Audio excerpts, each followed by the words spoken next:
प्रभाग क्रमांक 15 मधील पोणापुरे चाळ परिसरात पाईपलाईन कामानंतर करण्यात आलेल्या कथित निकृष्ट रस्ता दुरुस्ती विरोधात सुरू असलेले निलेश श्रीनिवास संगेपाग यांचे अन्नत्याग आंदोलन आज दुसऱ्या दिवशीही सुरू राहिले।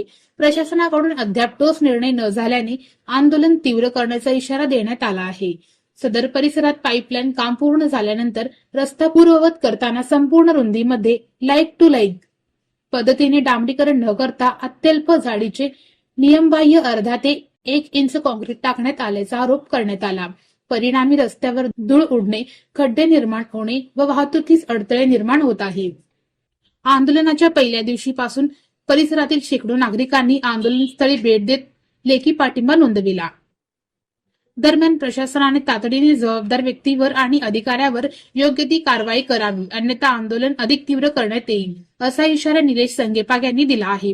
आंदोलनस्थळी श्रीकांत वाघमारे, जुबेर इरापुरे, मल्लिकार्जुन पिलगेरी, आकाश गायकवाड, सुचित्रा वाघमारे यांच्यासह अनेक जण सोबत उपस्थित राहत आहेत।